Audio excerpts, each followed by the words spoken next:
My name is Katya, and all I wanted was a peaceful, quiet vacation away from everyone. I work full-time, juggle freelance projects, and I had been saving for months to afford just a few days of solitude in a small rental apartment by the sea, far from the noise, stress, and yes, far from my brother's endless drama. I thought I had earned this break. I thought I had made it clear that this vacation was for me, and me alone. But apparently, my brother had other plans, and he was not going to let a little thing like my boundaries get in his way. It all started the day before my trip. I was home, packing, excited, folding my lightest clothes into a small suitcase, and checking the weather for the 100th time. I had booked a private apartment in a coastal city 6 hours away by bus, and it had one room, one bed, one purpose: to let me recharge and disconnect. I did not tell many people where I was going or when. But unfortunately, my brother found out anyway. He showed up that evening, uninvited as always, dragging his tired face and his constant victim narrative with him. He stood in my doorway, sighing dramatically, and said that he needed me to watch his 2 children for a few days. His usual babysitter had canceled. His ex-wife was out of town. He had a work crisis. He looked at me like I was his last hope. But I shook my head and told him plainly, I could not. I reminded him that I had been planning this trip for months. I told him I was leaving early the next morning. I told him I had booked a single-room apartment, and that I needed this time to rest. He looked disappointed, then immediately shifted tactics, and asked if I could just take the children with me. I nearly laughed. Take 2 hyperactive children with me on a vacation that was meant to be a solo escape? Absolutely not. I explained that I did not want any responsibility, that I needed peace, and that the space was simply not meant for children. He mumbled something about understanding, but I could tell from the way he nodded too quickly and backed out the door that he was not actually listening. I should have known then. I should have sensed something was off in his tone, in the way he avoided eye contact on his way out. But I was too excited to care. I went to bed early, set my alarm for dawn, and woke up the next morning feeling light for the first time in months. I walked to the bus station, dragging my suitcase behind me, already dreaming of the salty air, the quiet mornings, the sound of nothing but the waves and maybe the hum of distant traffic. I boarded the bus, found my seat, and let out a breath I had been holding all year. And then it happened. Just as the driver was about to pull away, I heard voices at the front of the bus. I could not see clearly, but I heard the familiar sound of my brother's voice. I froze. I turned toward the aisle just in time to see 2 little heads bobbing their way down toward me, their tiny backpacks bouncing, their faces lit up like they were headed to Disneyland. My stomach dropped. One of them was holding a crumpled envelope. The driver announced that the children had been registered to travel under my name. I stood up instantly, shouting that there had been a mistake, that I had not agreed to this, that these were not my children, that I had no intention of taking them anywhere. The driver shrugged and said he had been told I would explain everything once we arrived. I pushed past people, trying to get to the front of the bus, but just as I reached the door, it slammed shut in my face. The driver locked it and said we were leaving. He was not going to reopen the door for safety reasons, and he definitely was not going to delay the schedule. I was trapped in a moving bus with 2 excited, clueless children who thought this was a magical vacation with their beloved aunt. Trapped with a vacation that had suddenly transformed into unpaid childcare in a city that was supposed to be my escape. I sat down slowly, trembling with rage. I stared at them as they smiled at me, completely unaware of what had just happened. I texted my brother with shaking hands, but he did not respond. He had turned off his phone. Of course he had. The journey was long. The children were loud. They wanted snacks. They wanted games. They wanted attention. And I gave them none. I was too angry, too humiliated, too betrayed. I stared out the window, fists clenched, trying to hold back tears, and trying not to scream in front of a full bus of strangers. I felt like I had been robbed. Not just of my time, but of my dignity, of my ability to say no and have that respected. When we arrived, I had to walk them to the apartment. It was a small, quiet place tucked between other rentals. I unlocked the door, set my bag inside, and told them to sit and stay quiet. I spent the first hour trying to figure out what to do. I called my brother. Voicemail. I called again. No answer. I looked for child services, tourist support centers, anything that could help. But it was a weekend. Offices were closed. I was alone. And now I had 2 children depending on me for food, safety, and supervision, all because their father had decided that my time belonged to him. The worst part? I could not just throw them out. They were innocent in all this. They had no idea they were part of a disgusting manipulation. They were just kids. But every time they laughed, every time they asked what we were doing next, every time they said they loved hanging out with me, I felt my blood boil. I should not be here. I should be on a beach. I should be reading a book in silence. I should not be cutting sandwiches into tiny triangles or arguing about bedtime. I should not be forced into playing house while my brother disappeared into the comfort of a child-free life. I decided then that this would never happen again. I would not let him get away with it. The moment I got back, I would make it very clear that I was done. No more favors. No more guilt. No more pretending to be the responsible one just so others could take advantage of me. I would tell everyone in the family what he did. I would embarrass him. I would tell his ex-wife, his colleagues, our parents, everyone who ever thought he was a decent man. I would expose this stunt for what it was, a manipulative ambush that turned me from a woman on vacation into a temporary babysitter without consent. Update 1. When the bus finally pulled into the station of the seaside city, I was no longer furious. I was cold. I had spent the entire 6-hour ride grinding my teeth and ignoring every innocent question from the kids my brother had dumped on me. I did not play games. I did not pass snacks. I did not smile. I kept my headphones in, even though I was not listening to anything. I just needed a wall between me and the disaster he had created. By the time the driver parked and announced our arrival, I had already decided what I was going to do. It was not about revenge. It was about reclaiming my time, my boundaries, and my freedom. As soon as the bus stopped and the doors finally opened, I grabbed my suitcase and stood. I moved quickly, weaving through the narrow aisle, stepping over backpacks and half-asleep passengers. I was the first one off the bus. The salty breeze hit me instantly, and under any other circumstance, I would have paused to breathe it in. But not today. Today, I had one goal: finish what my brother started, then wash my hands of the entire mess.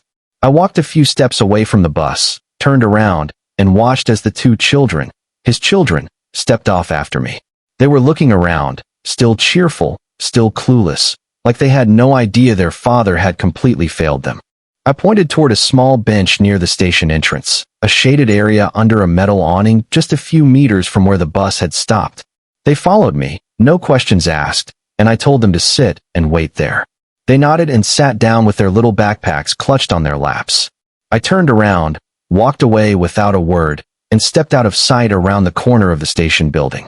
I stood there, back pressed against the wall, my heart racing, not with guilt, but with tension. I was not abandoning them. I was exposing what my brother had done. He wanted to force his kids onto me without asking, without consent, without a plan. Fine. Then he could explain to the authorities why 2 unattended children had arrived in a city hours away from home, with no legal guardian present, and no proof of accommodation. He wanted to play dirty. I was done playing nice. I waited 10 minutes. Long enough for someone to notice. Long enough for the situation to become undeniable. I peeked around the corner just in time to see a concerned middle-aged woman kneeling beside the children.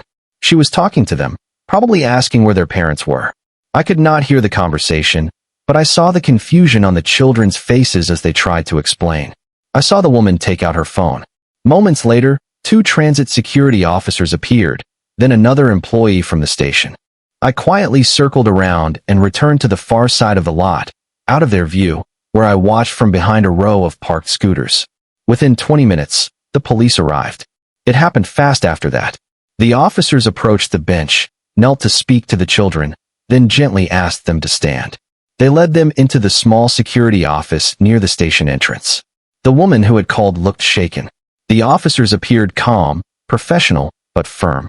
I knew the city had strict travel rules for minors. I had read them myself before booking the bus ticket. Unaccompanied children were not allowed to travel without registered adult guardianship. And since I had never signed anything, had not presented my ID or given consent to the trip, there would be no record linking me to them in any legal way. The driver, who had let them on the bus in the first place, seemed visibly annoyed when he was called over by police to answer questions. He had been duped by my brother as well. From what I could see, he waved his hands in frustration, pointed vaguely toward the children, and shook his head. I watched it all unfold from a distance, completely invisible to everyone involved. Eventually, the children were escorted into the back seat of a police car. Not in handcuffs, not in fear, just quiet and confused, holding onto their bags like anchors in a storm they did not understand. I did not smile. I did not cry. I felt nothing. Just exhaustion. I turned around, wheeled my suitcase down the block, and disappeared into the city I had planned to enjoy alone. I did not go to the rental apartment right away. I needed to breathe. I found a small cafe near the beach, ordered a coffee, and stared out at the horizon for what felt like an hour. Only when I felt the weight in my chest lift did I finally take out my phone and open my messages. Dozens of calls. Missed texts. All from my brother. The police must have contacted him by now. Or maybe the kids had his number memorized and gave it to the officers. Either way, he had found out what happened, and he was losing his mind. His messages were a mess of panic and rage, calling me heartless, cruel, evil.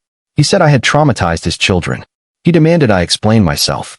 He said I had ruined everything. But what exactly had I ruined? My vacation? That had already been ruined the moment he decided my no was negotiable. His trust in me? He had shattered that long ago. His plans to use me as a free nanny without my consent? Yes, that I had definitely ruined, and I had no regrets. I typed one reply. I did not sign up for this. You did this to them. You did this to yourself. Then I turned off my phone. The rest of the day passed in silence. I walked along the beach. I checked into the apartment. I took a shower that lasted too long. I ate alone. I went to bed without speaking another word to anyone. And for the first time since the disaster on the bus, I felt peace. My brother had turned my vacation into a battlefield. But I had drawn my line. I had made it clear that I would no longer be manipulated, no longer treated like a backup plan, no longer carrying responsibilities I never agreed to. He thought he could trap me with guilt. But guilt only works on those who still feel indebted. And I owe him nothing. Update 2. I woke up the next morning to sunlight leaking through the curtains and the muffled sound of seagulls echoing between the buildings. For a moment, I felt something close to relief. I had my space. I had silence. The small apartment I had booked was exactly as I imagined. Clean, sun-drenched, minimalistic. I stretched in bed, pulled the thin cotton blanket over my chest, and let the sound of the ocean calm the storm that had raged in me the day before. My phone was still turned off. I had no desire to read more of my brother's angry outbursts, and certainly no desire to be dragged into another cycle of his manipulations. I had done what needed to be done. I had handed the situation over to the system. It was no longer my problem. What I did not know, at least not yet, was what had happened after the police took the children from the station bench. What I had not seen, what I had only imagined in fragments, was the moment the officers opened the side pockets of those tiny backpacks and found laminated cards clipped inside plastic sleeves. Cards with emergency contact numbers, clearly written and neatly attached. My brother had planned ahead, not for their safety, but for plausible deniability. He had expected me to go along with his scheme, but just in case anything went sideways, he had made sure the authorities would know who the children belonged to. He had labeled them like luggage. The local police station did exactly what they were trained to do. They followed protocol. The officers entered the number into their system and dialed it without hesitation. My brother picked up, probably groggy, confused, still wrapped in the illusion that his plan had worked. But then came the voice of a police officer from a city 6 hours away, informing him that his 2 young children were in their custody, alone, with no registered guardian, and no explanation for how they had ended up on a cross-regional bus. I would have paid money to see his face in that moment, to witness the exact second when the gravity of what he had done came crashing down. According to what I would learn much later from relatives, he panicked. Fully, wildly, sweat on his neck, chest collapsing panic. He tried to lie at first, saying that I had agreed to take them, and something must have gone wrong. But when the officers asked for written proof, travel registration, or consent forms, he had nothing. When they told him I was not answering his calls and could not be reached for clarification, his lies started to collapse on themselves. The more he tried to explain, the deeper he sank into his own mess. Eventually, when it became clear that the police were not amused and that child services would be alerted if the matter was not resolved immediately, he did what he always does when cornered. He scrambled. He booked the fastest flight available, threw clothes into a duffel bag, drove to the nearest airport like his life depended on it. He did not tell anyone except our mother, and even then, he only said that something had gone wrong and he needed to fix it before it exploded. She later told me he looked like he had seen a ghost. While he was running around trying to undo the consequences of his own arrogance, I was walking along the beach with my bare feet in the sand and an iced coffee in my hand. I still had no idea that he was on his way, but part of me suspected it. He was the kind of person who could not let a situation spiral without at least trying to regain control. He would not allow others to see him for what he really was: negligent, selfish, reckless. He would do everything in his power to minimize the damage. Not because he cared about what he had put me through, not because he cared about the stress he had dumped on his children, but because he cared about how it made him look. By the time he landed in the city, the children had already spent the night in a supervised care center. It was not a holding cell. It was not traumatic. But it was still an unfamiliar place, with unfamiliar adults, and it was far from the sunny beach vacation he had promised them. The staff were kind, but the children were confused and frightened. They had been told their aunt was taking them on a trip. They had no idea they had been pawns in a guilt-fueled, manipulative scheme. They had no idea that their father had thrown them into a stranger's hands with no guarantee of safety, simply because he did not want to deal with them. When he arrived at the police station and demanded to see his kids, they made him wait. He had to fill out paperwork. He had to answer more questions. And the police were not gentle. They knew the law, and he had broken it. They told him he was lucky nothing worse had happened. They told him he could be reported for reckless endangerment. He tried to apologize. He tried to cry. He tried to spin it as a misunderstanding between siblings. But the officers had heard it all before. They knew the difference between a misunderstanding and a calculated abuse of trust. Eventually, they released the children to him. He hugged them, told them everything would be all right, promised them a real vacation next time. But the shine was gone. The excitement in their eyes had dimmed. And deep down, even he knew that he had crossed a line that could not be uncrossed. I found out about all of this when I finally turned my phone back on that night. The messages flooded in like a storm surge. Calls from my mother. Voicemails from my brother, some full of anger, others of fake remorse. Screenshots from cousins who had started hearing whispers of the story through the grapevine. It was already unraveling. The story was spreading. People were asking questions. And I did not respond. I did not engage. I simply sent one message to my mother. He brought this on himself. Then I powered my phone down again, walked out onto the small balcony of the apartment, and watched the last rays of sun fade behind the horizon. The air was warm. The waves were calm. And for the first time since this ordeal began, I felt not just peace, but power. Because now he knew. Now he understood that I would no longer be manipulated. That I would not be the silent, reliable fallback he could drop his problems on whenever it suited him. That I would not carry his failures for the sake of family loyalty. He had tried to use me as a tool. And instead, I had held up a mirror to his own behavior. I had made him face it in public. I had made him answer to people who could not be guilt-tripped or gaslit. People who did not care about his excuses. I did not ruin his reputation. He did that all on his own. Update 3. The day after my brother flew across the country in a panic to retrieve the children he had dumped into my vacation, I turned off my phone again. Completely. No messages. No calls. No noise. I spent the remainder of my time in that seaside apartment like I had originally intended, alone, disconnected, and finally at peace. I wandered through quiet local markets. I read entire books cover to cover. I walked along the shoreline with no one to interrupt me, and I slept in without guilt. I made no apologies for blocking everyone. Not just my brother, but everyone even remotely connected to the fallout. Family, friends, co-workers who might ask intrusive questions, group chats where whispers were spreading. I wanted nothing from them, and I refused to offer anything in return. It was not anger anymore. It was liberation. For the first time in years, I felt what it meant to truly belong to myself. The vacation ended a few days later. I packed my things, folded my clothes neatly back into my suitcase, and left the keys on the table. I walked to the bus station early that morning with no sense of dread, no emotional weight clinging to my shoulders. The bus ride home felt shorter, lighter, quieter. I stared out the window the entire time, watching the scenery blur into memory, knowing exactly what waited for me on the other side, and knowing I no longer feared it. When I arrived home, The silence did not last.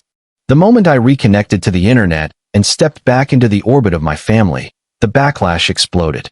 My phone lit up with an avalanche of missed calls, voicemails, texts, some pleading, some threatening, all full of outrage.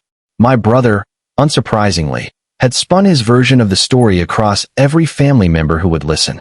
He painted himself as the desperate father who had made a mistake, the victim of a cruel sister who abandoned his children in a strange city and turned her back on family. He left out the part where he had lied to a bus driver and smuggled his kids into my plans without consent. He conveniently forgot to mention that I never signed up for any of it. The narrative he built made me look like the villain, and they were all eager to believe it. The yelling started immediately. When I showed up to a routine family dinner weeks later out of sheer obligation, the temperature in the room dropped like ice water. No one greeted me. No one made space. My mother was the first to raise her voice, demanding to know what I had been thinking, accusing me of humiliating my brother, of traumatizing her grandchildren. I stood quietly while every word was thrown like a stone. The aunts chimed in. The cousins nodded along. I was called selfish, heartless, disgraceful. They spoke as though I had committed some unforgivable crime against the very foundation of the family. Not once did anyone ask what had really happened. Not once did they consider that I had boundaries, that I had warned him, that I had said no from the start. All that mattered to them was that I had broken the unspoken rule. The reliable one is never allowed to refuse. I let them shout. I let them rage, their voices climbing higher and higher, desperate to pull me back into the role I had always played. The fixer, the fallback, the one who keeps the peace. But I stood still. I said nothing. I did not justify myself. I did not offer explanations. I looked them each in the eyes, one by one, and let their words bounce off me like dust on glass.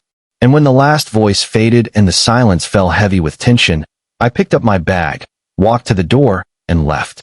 That was the last time I attended anything labeled as family. From that day forward, I made the separation permanent. I removed myself from every group chat.